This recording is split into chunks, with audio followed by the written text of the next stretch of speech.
Hello and welcome to the Health Detective Podcast by Functional Diagnostic Nutrition. We bring you interviews from people who have conquered the trickiest of health challenges using the functional diagnostic nutrition philosophy and similar healing modalities. You're going to hear from experts who have been through the ringer with their health issues and yet managed to come out on the other side. You can always visit us at functionaldiagnosticnutrition.com, but for now, here is today's episode.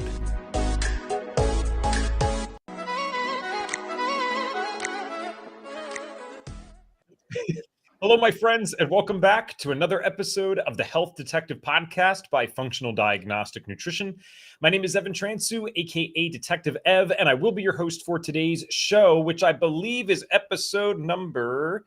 Tracy will probably let me know in the chat here. I got to stop saying the wrong number every time. If you guys don't know who Tracy is, she is my awesome podcast producer that saves me. She's the one that has all these ads that come up magically on the screen. If you're wondering how that happens, it's episode 402. Thank you so much, Tracy. We're glad to have you guys here, and we're back with a guest for the second time. So anytime we bring on a guest for round two, we always encourage you guys, please send your questions in. I would love to engage with you guys even earlier on than we typically would in the podcast. But we have plenty to talk about today regardless, and I have plenty of questions for Rachel. We're going to be focusing actually on how what's going on in your skin can kind of expose what's happening in your body. So I have so many different routes I want to take this. Before we get into that, I want to invite you guys next week to the biggest live event that we have ever done at FDN. It is called Holistic Health Week. We are doing over 30 live interviews in 1 week. Yes, they are live. No, they are not pre-recorded. And I say that with a little bit of weary in my tone because I will be hosting all of these interviews. So there will be no podcast release next week. We will just be doing Holistic Health Week from 11 Eastern to like 5 Eastern every day.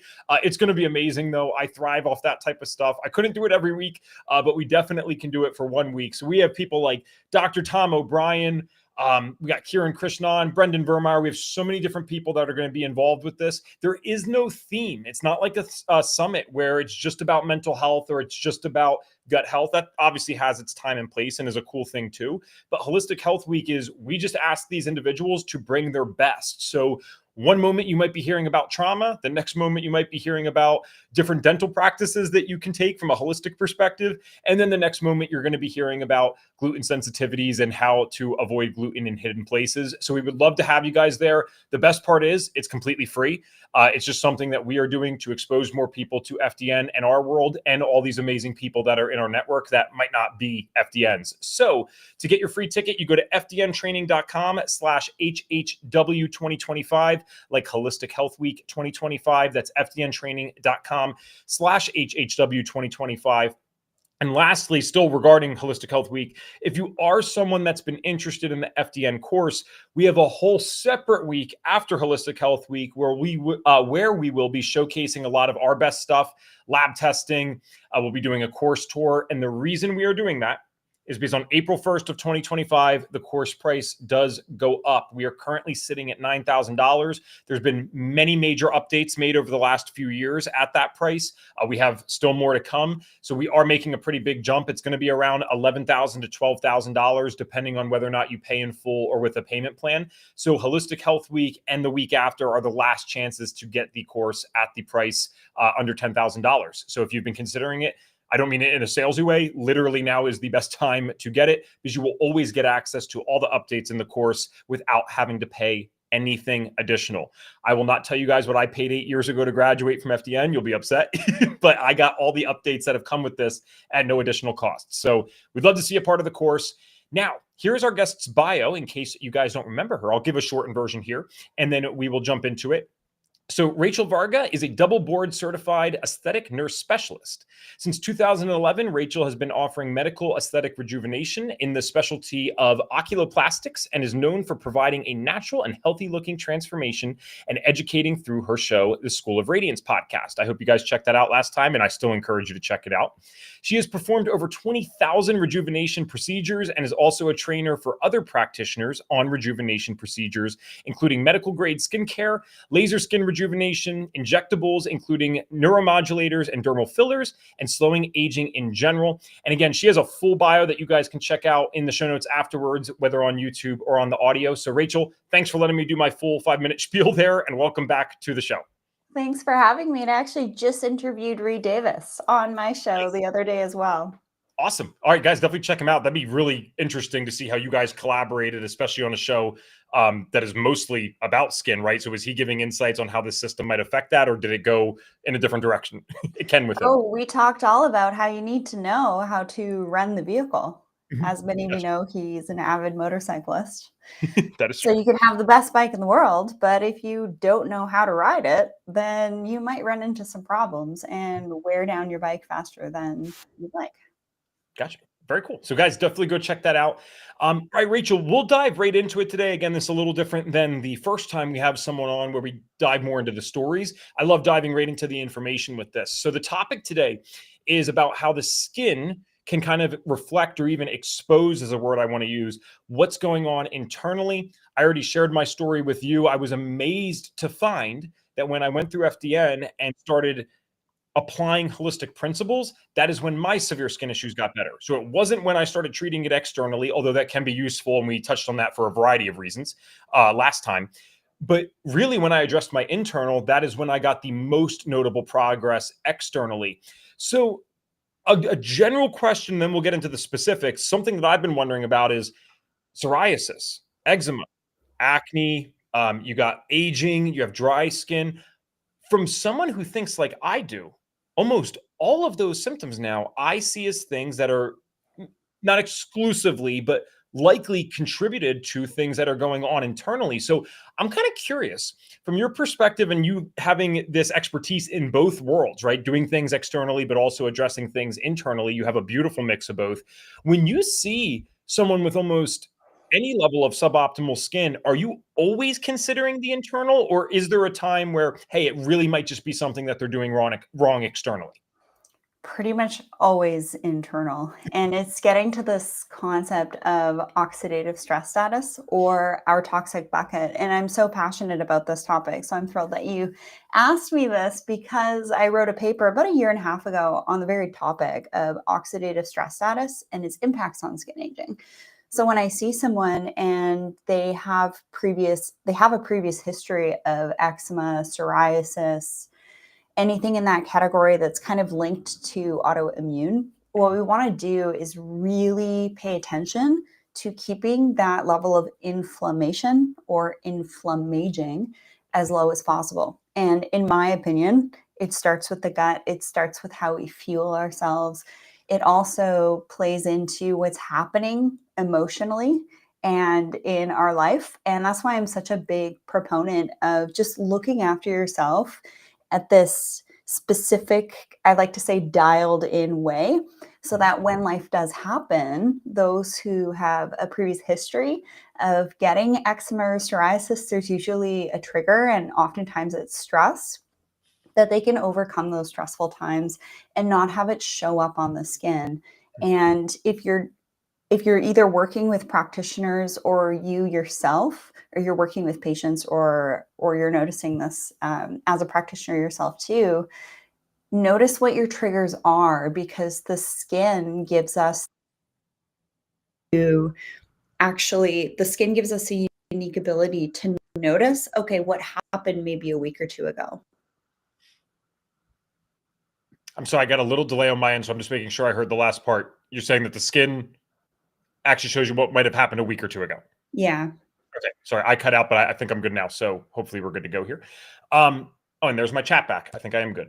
So my next follow-up to that would be, and you kind of already hit on this, which is perfect. So something that I've noticed as someone who's acutely aware of his skin, just because of things that I've dealt with in the past. I think most people pay attention to their skin, but I'm like always trying to find the correlations and things that cause issues for me. When you said a week or two ago, I find that particularly interesting, because I have found that depending on how much sleep I got, whether it was like a perfect night, or, hey, we were traveling for a conference last week. This is actually true. And dude, we're just going 24/7. The sleep's terrible. You're waking up at 7 to go to the conference. We're not getting back till 9. Not to mention you have to be on all day because you're promoting the course and all that kind of stuff. I would honestly say, and I've asked my wife this, just like trying to reflect on it, because she doesn't look this way. I know that you guys probably are surprised by this. She's 23% Japanese, and she has this beautiful Asian skin that like just never has any issues, no matter what she does. But I feel like for myself, if I get even like one terrible night of sleep, I almost feel like I look 10 to 15% different the next day. And for those on audio, you probably couldn't tell this, but Rachel was just nodding in agreement. So is there something there that can actually make you look that visibly different just in a day or a week? I would say in a day, it's this, and we're going to get maybe a little bit woo here, but this concept of life force. What's draining you? What are you putting your attention and your energy on? And for you, with that example of a course, I think that's a perfect example, because lots of us in our professional capacity, there are times where we do have to push a little harder to show up in a certain way and really be on all the time. And that's why I think it's so important that in your daily life, in your daily routines, that you are as dialed in as possible. You're eating the right foods, you're staying on top of your exercise, you're sleeping well, you're keeping your life balanced. You mentioned you have a beautiful marriage and relationship, that those things are on point as much as possible so that you can actually be metabolically and psychologically flexible when things are a little bit more demanding. Okay, well, I never know how vulnerable to get on the podcast. I do pretty well. I'll give you guys about 95% of my stuff. So interesting that you would say it that way. I think I did mention this one part to you last time, but I definitely didn't mention this first part. So my mom and I had plenty of back and forth throughout the years, especially when I was younger, which sounds like, oh, that's typical teenage stuff. It was a little more than that. And that part we don't need to get into today. But as that got better, some parts of my skin got better. Like that was not even a question that happened. I was like, wow. And it's something that you don't realize is having that much weight over that many years. And then this next part I did mention to you last time, when Maddie and I got together, my wife and I, especially when we first started, because like, it's so exciting, it's so much fun. I'm staying up late. We're going on these trips. We're eating things that I shouldn't be eating. And yet my skin looked better than it had in the last 5 years, even though it already looked pretty good, but it looked better than it had in the last 5 years, even though my habits were worse. So to say that this emotional side does not affect things, I can't say that. Even as a traditional dude, I can't say that. It absolutely does. And it can't be a placebo because I'm not expecting it at the time. If anything, I was worried as we're traveling and doing all that stuff. Oh my gosh, my skin's going to break out.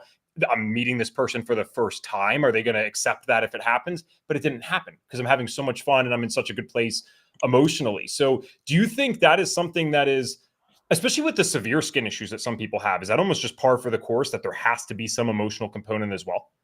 Yeah, and if you talk to any type of psychotherapist out there, as soon as you mention your upbringing, childhood, we get into attachment styles. So Hmm. my guess is when you were initially spending time with your beautiful wife, not wife then, I imagine, you're just getting to know each other, you were actually having a lot of fun.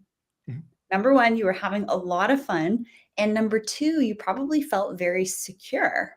Mhm. And one of the things that can happen, especially in interpersonal dynamics, is we can engage with people that may have different attachment styles than we do. Like ideally, we want to be secure. And if we think about this in regards to that toxic bucket analogy, that bucket has to be solid, right? Everything that contains everything, the bucket, your oxidative stress status bucket.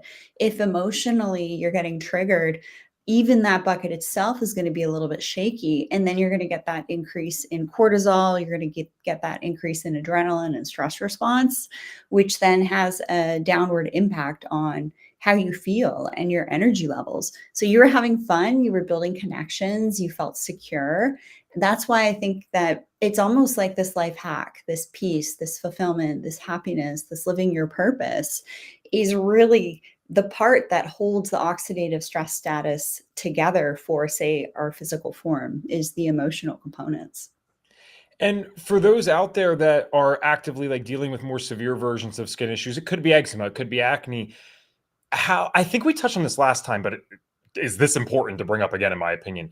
How can you deal with some of the emotional stuff that comes from these issues, like as a result of it? Because I mean, this is stuff that I've had to accept throughout the years and just work on. I mean, it's tough, but it's almost this downward spiral where I can acknowledge everything that you're saying is true. There's initial health issues, physical ones, and there's initial emotional issues that probably led to severe acne. Now, the problem is severe acne also caused a lot of emotional issues. And so it's almost every day as it gets worse, it's more and more triggering emotionally.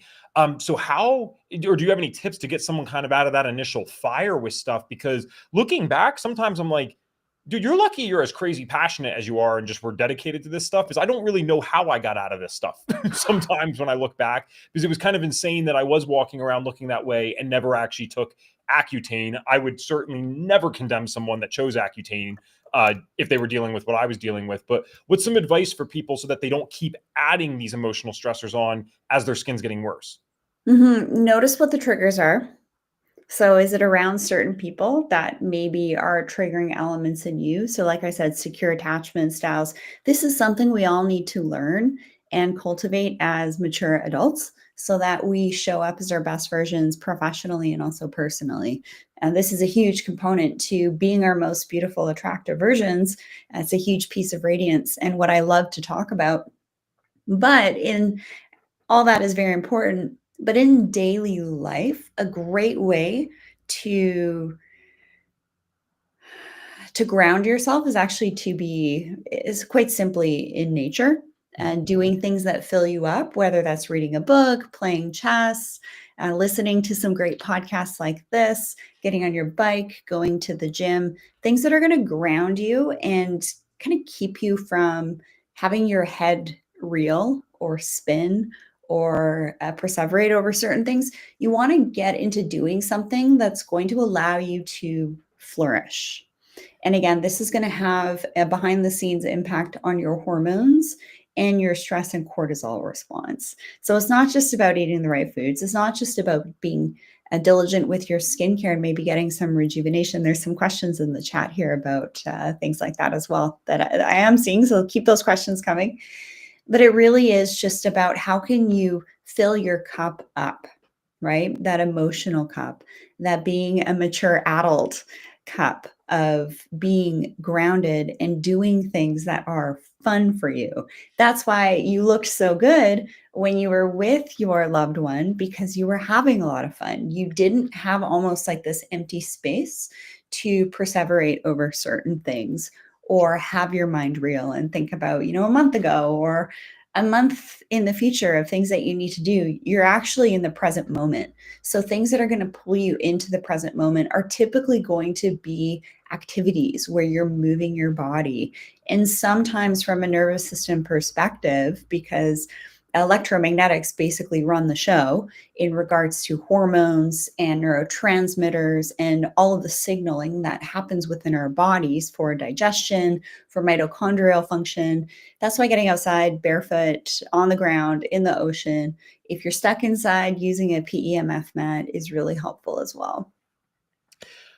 We'll go to the questions. And by the way, so I knew something was wrong because my thing like spazzed out. I'm actually not seeing the questions. So if you're able to see them, it can help out. Thank you, Rachel. I know you didn't sign up for that. But my first thing that I want to go to, and it's a bigger concept than just the skin health, it's for overall health. But I just find it very interesting because you talked about that connection and then you're not, thinking about what happened a month ago. I think this is why communities are so important and why people who have strong relationships, that's one of the biggest indicators of a long life, which is crazy. It has nothing to do with smoking and drinking and all that stuff, which of course that affects it in some way. I shouldn't say it has nothing to do with it. But when you look at some of the longest predictors, you would always think that it's an absence of something that makes you live longer, like not doing some bad habit. But in reality, it seems to be a presence of something. And I was talking with a very good friend recently. He's one of the smartest people I've ever met. And he just feels things so deeply. Like it's so obvious when you talk to him, he's conceptualizing it at like a different level than at least me. That's for sure. It's like, wow, what is going on in your brain? And he had a family member. I can't always use this word on YouTube because then they'll demonetize us. He had a family member that is no longer with us by his own doing. Let's put it that way. And it was very upsetting to him. And one of the things that we covered together is he said that the cousins that were left behind, they seem to be doing okay despite this very tragic event. And he's like, I'm almost doing worse than them. And I'm thinking about him, and I know him very well. He spends an extraordinarily large amount of time alone. He's very introverted. I think it's just because he's so damn smart. He can't relate to a lot of people. But my point in getting, or what I'm getting at here is, when he brought up that his cousins were doing overall well, I said, are they spending more time together now since this happened? And he's like, oh yeah, man, like in the weirdest way, it almost brought them together. And I said, I don't know what this is. I'm not a PhD or something, so I've not studied these things, and perhaps there's already studies on them, but it's something that I noticed for the first time 6-7 years ago when my grandfather passed away. Everyone was so upset, as we should be. It's our grandfather. We love this guy. It's some people's dad in the family. But when we're together on Christmas, Thanksgiving, Easter, whatever it is, it's like you can talk about him passing. It's not that you don't care. This is not a bad thing. It's like you're able to process it in a healthy way, and we're going through this together as a tribe. And then I was laughing as I pondered this 6-7 years ago, because I'm like, wait, Christmas, Thanksgiving, Easter. No, we're a tribe. We always would have been together 24/7.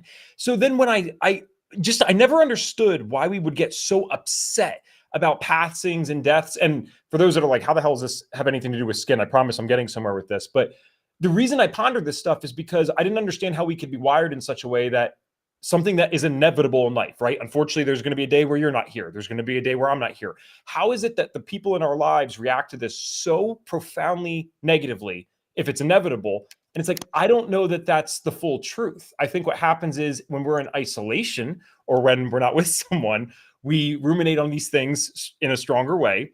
We process these negative emotions differently. But when we're with our tribe, which should have been the default, there's something that happens that we're able to handle these things better. And not only does that affect skin health, I think it affects literally all of our health. So apologies for my tangent. What do you think about this?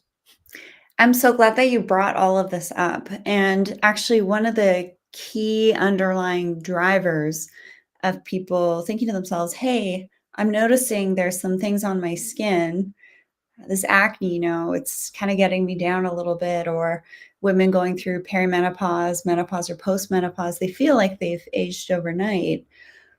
There are aspects of this that are very deeply rooted in community that you might not have known about. And that's why what I do is actually a lot less superficial than people might think. People might think, oh, a skin nurse is here that's going to tell us how to rejuvenate our skin. But at the deeper layers of identifying that there's something going on with the skin that you don't like and you'd like to do something about, when you overcome that obstacle, when you realize that there's different tools and strategies that can help you overcome that, both internally and externally, what that does is it builds your confidence. And what confidence allows us to do is to build our community.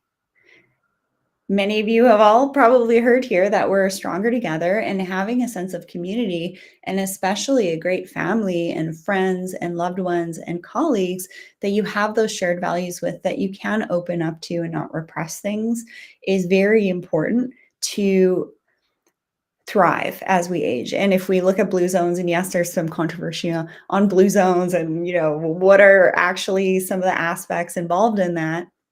But the biggest thing is a sense of community. For people to thrive in their more mature years is to have that kind of intergenerational connection and community, which is really, really key. So you did touch on something really important, is to not repress, because if you do repress something, then it probably will start to show up on your skin. And that repression of a stressor could actually also be what is potentially even triggering things like eczema or psoriasis.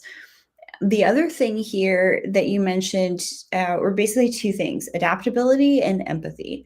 And most of you tuning in here are practitioners. You're looking to serve and help others be their best versions and feel their best. And, I kind of put the cherry on top of looking their best. But this concept of empathy and some people feeling more, you really have to learn how to navigate when you're feeling a lot, to just really stay grounded and not let those emotions and hormones start to run the show. That's why moving your body, like I'm a bit of a gym rat. I'm at the gym 3 to 5 days a week, do spin, get outside, do hiking, pickleball, lots of different activities. And I'm doing these things with people and getting that sense of community and connection and really being in my body. So for those of you who are working all the time and then you're just exhausted and you just want to lay down and take a nap and watch Netflix, actually go out and move your body. There's so many different layers to that, from an energetic position to actually just move that energy, especially when you're on calls all the time and you're helping people and they're sharing the things that they're sharing for you. That's why I love going to the gym at the end of the day. It's just such a great way to do a bit of a reset and ground and get kind of back in my body. So pickleball's out here saving people's lives. I don't think we touched Yes. on that last time. I do other physical activities as well, but I love it. I got the hooked on it like 2 years ago now, Mhm.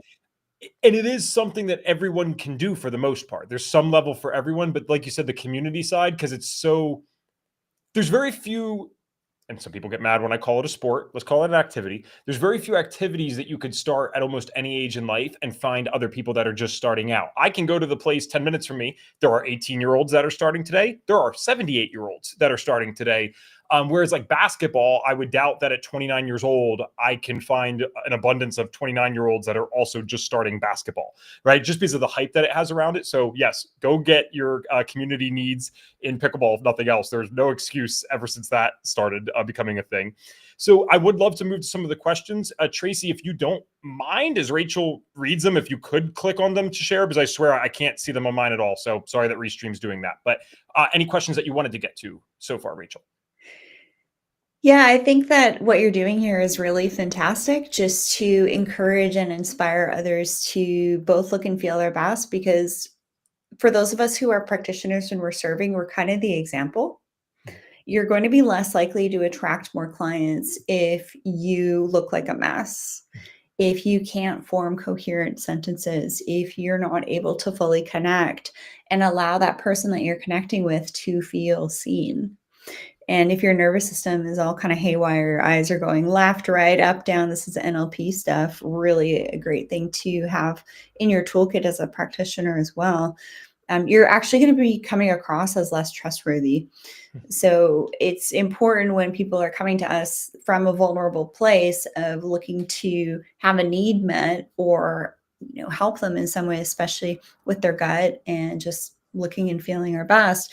We have to be fully present. So there, I think a little is quite a bit of a higher standard for those of us who are putting ourselves out there to be of service to others to help make this world a brighter place.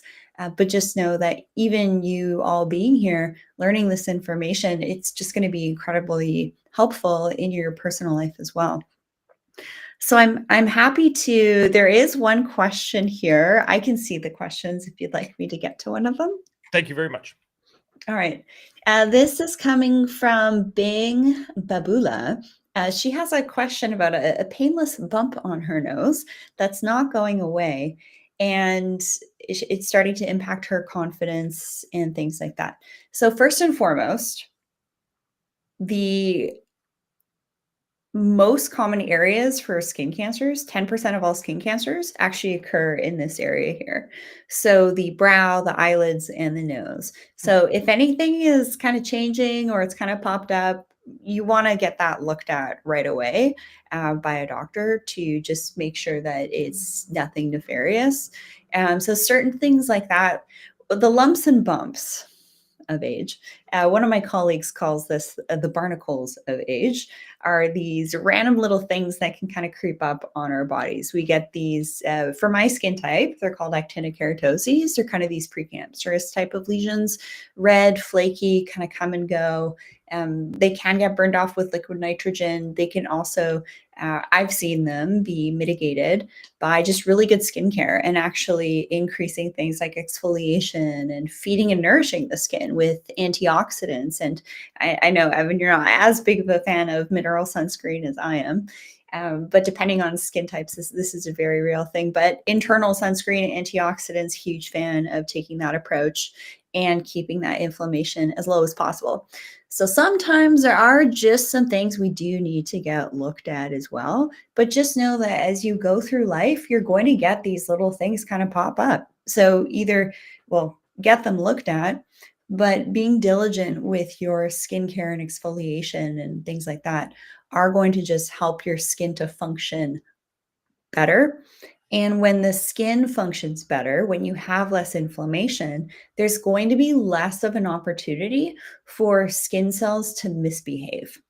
And even these random little bumps that we might get on our skin, sebaceous hyperplasia, this is basically just a proliferation of skin cells that, isn't really bad, but they are bumps that sometimes we don't like. And so that's why having the inner machinery of your body working as best as possible, you're going to have less likelihood of kind of your skin cells replicating in an undesirable way. Awesome. Thank you.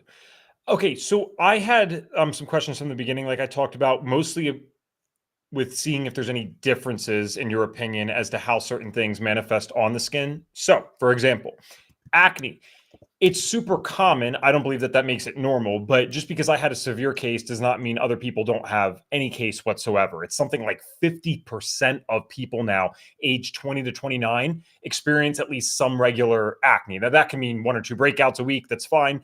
But I thought that was crazy to see that the numbers are that high, where we do know that there's certain tribes that don't seem to experience this at all. Of course, that could be genetics. I think there's probably a lot more to the fact that they're living outside in their natural environment. That's my opinion. But with that said, though, I kind of wonder, because I believe that that's internal, but then why do 50% of people not get eczema? Why do 50% of people not get psoriasis? So is it that the mechanism that causes a breakout, because I know that that can just be like a clogging of the pore due to there's excess oil, there's excess bacteria. Is it because of the mechanism that we're all naturally prone to? And then the mix of the modern world and what it's doing that leads to something like acne being so prevalent? I guess what I'm getting at is, like, if they're all caused by at least something internally, I wonder why we don't see everything across the board, like, more commonly. Like, psoriasis is not something that 50% of people in their 20s deal with, obviously. So that might be too basic of a question. Maybe it's just what comes down to different triggers. But I'm wondering, like, why do so many people end up dealing with acne and a good chunk deal with psoriasis, but not anywhere near as much as the people who deal with acne? Well, I've interviewed a few experts on my show over the years since having my show since I think about 2018 now. And one of the gut health experts that I interviewed, I asked him about acne, and he said acne is a sign of youth. So, I mean, I still get a breakout every now and again, especially if I don't go to bed after washing my face, or I sweat a lot and I don't wash my face afterwards, or I've eaten more gluten, dairy, or sweets. Or even alcohol, I definitely notice that I'll have more of a likelihood to get breakouts or stress. So, think about for a second what's going on in that late teens to late 20-year-old. They're starting to figure their life out. They have school stress, they have work stress, they have relationship stress, right? So these are all kind of things in the background adding to the toxic bucket. And then with acne, there's also this other layer of just this overproduction of oils, right? This bacteria forming in the skin. And there's actually some really cool laser technologies that are available that actually use blue light from a light method, can actually help to break down that bacteria in the skin, and then also help to regulate the oil production because it's a bit too high in some cases, and then also use light wavelengths to then help to repair and reduce inflammation in the skin. So the redness after the breakout, I would say that this is actually the most important thing to pay attention to, is if you do get a breakout, how long does it last? Does that kind of come to the form ahead of a breakout and go away quickly? Or do you have that redness, which we call post-inflammatory hyperpigmentation, or a PAH? Does that redness persist for weeks or months? And does it not really go away? Because it's that redness that persists after a breakout that is actually a big indicator that there's quite a bit of an inflammation happening underneath. Now, we can fade that with certain skin actives. We can also reduce excess oil production. I actually use some pads with a little salicylic acid and glycolic acid when I did my skincare this morning. So there are some topical agents that can help with oil production. There's also some light technologies, laser technologies that can help with excess oil production. And then just keeping that inflammation as low as possible. Antioxidants, I think, are really helpful for helping to empty that toxic bucket as well. And then again, keep that stress down, because that increased stress is going to impact your hormones also. But just if you are listening and you have breakouts and that redness is persisting for a while, then there's some underlying things that you might want to look at. You did this last time too. You maybe unintentionally helped me connect so many dots for myself, because that's something that I noticed during my healing journey. Is on the off chance that I would get something now, like at a conference or whatever, just super stressful weekend, it doesn't last as long. Whereas like Good. before, my gosh, if I got one breakout, it's like, like here we are for 2 weeks minimum of just dealing with this stuff. And so it makes it a lot better when you know, okay, I got it, but it might be 2 or 3 days now before this thing kind of disappears on its own. I am getting some questions in the chat now that I can see, so I'm sorry if I'm missing anyone, but Russ, I did see yours. We'll do two parts here. So Russ said, join late, forgive me if it's already been talked about, no worries. I have a lot of acne at 59 years old still. I'm sorry to hear that. Just to get some relief, I purchased one of those face masks with the blue light, but it also does red, so perfect timing. Can you comment on the use of these blue light therapies? It's really helped me in the short term, at least. I know it's not getting to the root cause, but has boosted my confidence. So Rachel, by coincidence, he had just asked this before you said what you said. So do you have any other thoughts on the blue light here, or is kind of what we talked about sufficient? Because we did give a lot of information on it already. Well, nothing's a coincidence. But first, I do want to highlight what you are noticing, Evan, in yourself, is you're more adaptable and you're more metabolically flexible. So that should help to boost your confidence a little bit, that when you do get a breakout, you're noticing it going away faster. So that's good. But if you're noticing for the audience here that it's taking a while to go away, there's some internal things that you definitely want to start to pay attention to. So when it comes to Russ's question, can I comment on the use of blue light therapy? So let me just do a comparison here. If there was anybody in the skin and biohacking world to be a proponent of red light or blue light face masks, it would be me. I don't love them because they kind of make you look like a stormtrooper. So if you have little kids or your partner, that vision of you wearing that thing on your face is going to be ingrained in their mind. So I'm a much bigger fan of utilizing a panel. So I have a few red light panels in my home. I have it in my sauna. I have one in my bedroom. I actually have red light throughout my home when the sun goes down so that I sleep better. But I like the idea of a panel more than just like a face mask, because you're getting more surface area done. And the other thing with red light technologies is there's a quality difference. Some of them are just like a LED with like a little film, a colored film over that bulb. So obviously that's not going to be emitting the proper wavelength, but the color could look blue or red. There's so much that goes into light-based technologies and laser technologies. I'm a huge nerd on this stuff. I actually teach for, in my opinion, one of the best laser companies in the world. So some of the laser technologies that you'll find is kind of like comparing I'm going to use a car reference here because I'm a bit of a petrol head, a Hyundai to a Ferrari, right? There's going to be a huge difference in the energy output, the wavelength of, and actually how accurate that wavelength of energy is, because blue light is at about 420 nanometers compared to other wavelengths. And red light is actually really interesting if you look into the secrets of the universe, right? Like the red shift, we can use this to identify actually how far away stars are, which is really interesting. So I think that light is really a great modality to use. I think we're going to see more of this biophotomodulation start to happen in the future, but we are seeing a huge shift with using light-based technologies actually in the home or in the clinic. So you just want to make sure that the tech you're using for blue light or red light at home is from a good company that does a lot of research. They have a third-party independent testing. I have some recommendations on my biohacking page as well. But I mean, if it's helping, if you tried it out and it's helping, I think that's fantastic. I just don't necessarily love this concept of buying something to try it. You do want to make sure that it is a good piece of tech that has been pre-vetted by somebody, say for example, like myself, that looks at lots of different types of tech on the market. Yeah, great answer. And Russ, I don't think I've seen your name on before, so sorry, I don't know how often you watch, but if you don't know, my wife and I, until we moved to North Carolina, we had a light therapy studio for 3 years in Pennsylvania. We did red light therapy, all that kind of stuff. And to Rachel's point, which I love what you said about this, regardless of how you look, because Russ also said he agrees because he freaked his wife out when she first saw him wear the mask. The other thing is something that we're talking about today is the skin is a reflection of the internal. So my question would be, does red light have any benefits to the internal if it's done on other places of the body? And the answer is yes. So you can get panels that actually have blue specifically in the face region. And then sometimes it omits it the rest depending on the panels that you buy. But it's not even the point. The point is we know that red light therapy can actually help your gut microbiome.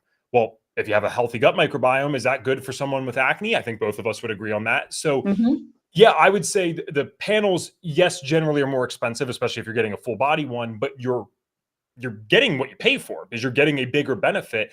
And I've seen people get tremendous results with the face masks. I know you have as well. It's just it's a rare case that even I would say like that's my first recommendation. It's like if you have just enough money and for whatever reason it's a perfect situation for you to have it, maybe, or someone who's like traveling all the time and it's between that a small panel versus a face mask, okay, like maybe again, but it's hard to make an argument that like if you have a panel with blue light versus a face mask with blue light, that the panel's not going to be better for almost every use because you can do more areas with it and you don't have to look as crazy. It's already weird enough when you're the guy with the hotel room with the red light coming out. You don't need to make it worse when they come into your room and see you with the mask on. So that's awesome. Tracy's got something here. This might get cut off, so I will read it for you. I have had red itchy patches or places, randomly come up on my upper nose and eye area almost consistently every few months. I have used black salve, and they go away eventually. I know some people avoid talking about black salve, and if you can't comment, I understand. But I am super curious what you might think. If you can comment, I would love to stop these places from ever coming up. I am an FDN and do the healthy lifestyle things. Hey, Tracy, great to see you. What I actually mentioned before is what this sounds like. Remember I mentioned that? Oh, we get the barnacles of life, these red flaky patches that kind of come and go. We tend to see this more in lighter skin types that don't have as much melanin. So say, for example, my skin, this is something that my skin type is a little bit more predisposed to, and they will come and go and they actually get really annoying. So dialing in your skincare routine so that you're properly nourishing the skin so that the skin starts to behave in a more ideal, optimized way is really key. But sometimes these things, they do legitimately need to be looked at. And you could do all the internal health modalities that you have at your fingertips as an FDN, which is fantastic. But sometimes there are some topical routine things that can also help. And sometimes you really just do need to get them looked at. Fair enough. Thank you so much. All right. If you guys have any last second questions for Rachel, we got about 6-7 minutes left in the show. I would love to prioritize your guys' questions. What I do want to talk about now, though, is, of course, where people can find you. And also, I'd like to, because we did this last time, but there's going to be a different amount of people listening this time, and they got new information for the first 40 minutes. So I'd love if you could talk about, again, kind of how you work and how it's different, because I even loved last time how you weren't like brand loyal to any cleanser or whatever. You're like, well, it depends on your skin type. I should have listened to that better because you'll be both happy and then also like slap on the wrist. So I did listen to you and I've reincorporated the cleanser and I'm still doing that right now. So I have added that back in. What I did do that's not the worst, but it probably wasn't the best either, is I added in the brand that I already used their moisturizer. So I didn't necessarily take the advice of figuring out what specifically my skin might benefit from, which makes my next part very validating to your point that you made last time and warned me about. I haven't really noticed a difference, but I also picked this cleanser totally arbitrarily for the most part. So maybe I need to take it to that next level. Again, I'd love to talk about how you work, what you offer, how people can figure out what might be good to put on their skin and what to do if they need more, because you have a lot of great stuff. Thank you. As a fellow practitioner, I operate in what's called a hybrid model. So I'm online supporting people all over the world with their skin questions. So I offer one-on-one consultations. So for those of you looking for customized guidance and customized skincare routine, planning and ongoing support, and maybe some tips on maybe what to do in the clinic to achieve your rejuvenation goals. There's so much we can do at home. And then there's things that can be supported in the clinic as well. Definitely book a one-on-one with me. And we have the promo code FDN15 that you can use to book your one-on-one and save 15% over at theschoolofradiance.com. And then on my skin shop, I've curated a number of fantastic products. So since being in the industry in 2011, I worked with the best of the best that gets offered in a med spa setting. And however, there's a lot of products in that category that don't have ingredients that have ingredients that I don't love. So actually later last year, I finally created my own line, the Always Radiant skincare line, and actually just launched my copper peptide with hyaluronic acid, and it's preserved with colloidal silver. So I've kind of taken the med spa skincare world to a bit of another level with using colloidal silver as the preservative. And, these products all look and feel just as good as an expensive product you'll get in a med spa, but just really great active ingredients, super clean formulations. I would put every product I made in my mouth. That should also speak volumes as to the purity. So I have a whole line there: cleanser, eye cream, light moisturizer, heavy moisturizer, hyaluronic acid, copper peptide, and a C60 antioxidant serum, which is pretty revolutionary. C60 is a very potent antioxidant. So you can find that all on my skin shop at theschoolofradiance.com.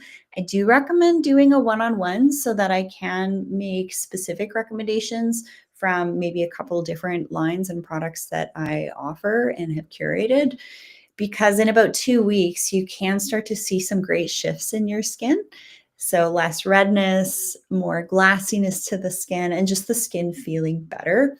And then there's also a lot of kind of behind the scenes, like biohacking things that can make a difference to purify your environment so that you are less toxic, because the world is a bit more toxic than it ever has been. So we do need to set our homes up for success. So that's all part of what I talk about in a one-on-one as well. I have tutorials where I teach you in 7 weeks exactly how to use all your products too, so that you are maximizing your time and energy. And your skincare routine does not have to take you 45 minutes. It can take you a minute, which is great for the guys listening and just everybody in general. But there's some really great things we can do at home, like dermal rolling, like at-home retinols, at-home peels, for the face, body, hair growth. So that's all covered in my tutorials.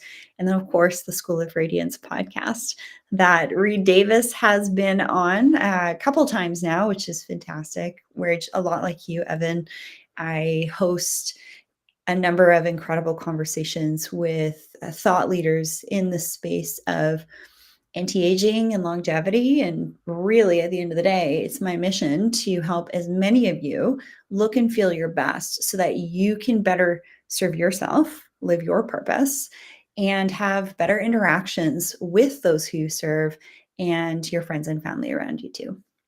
Awesome. Rachel, you are amazing. You said a lot of stuff there. And the one thing that stuck out to me the most, Rachel did not recommend eating her products. That is a whole different thing. I'd love to believe I don't need to tell that to our audience, but it's always just smart to put that disclaimer on. But you meant to say, like, even with your cleansers, if it accidentally fell in, you wouldn't even worry about that. That's not a big deal to you. Yeah. And I'm also a huge fan of when people are pregnant or lactating, they have to avoid all sorts of things, right? In their diet, they have to avoid certain seafoods, certain skincare actives and ingredients, because there isn't research that's performed on that category of people. So I'm a huge fan of looking after myself like I'm creating life. right? Because I kind of am creating life. I'm living my best life. And so that's also just a bit of another facet to, I think, a great way to look at your skincare and the way that you live is to just always be looking after yourself in the best way possible and getting really dialed in with how you eat, how you live, your skincare routine, and learning how to run. Like I mentioned when we first started this with Reed Davis riding the motorcycle, you need to know how to operate it. So it's kind of like you need to know how to operate your skincare routine so that it actually addresses your goal. And the last thing I'm going to mention here is in our day and age, we're always looking for this magic bullet. We're always looking for this one thing that's going to solve all of our skin problems. And it doesn't exist, although a lot of people will tell you otherwise with their marketing strategies. But it really is kind of 1% here, 2% here, 5% here that is going to allow you to step into your most attractive, beautiful, high vibe, and radiant version. Awesome. Thank you so much, guys. Please go check out her stuff, theschoolofradiance.com, code FDN15 at checkout. We appreciate that as well. And I say this every time, listen to her podcast as well. Podcasting to me should be the new form of TV. I say new form because hopefully you're ditching a lot of the stuff on there. It's okay every now and then, but hopefully you're ditching a lot of stuff on there. And you can have multiple favorite shows. We'd love for you to listen to us still, but definitely check out her podcast as well if you find that that type of information would be particularly relevant to either yourself or your niche, or perhaps both. Rachel, we appreciate you, and we appreciate another great podcast. Thank you.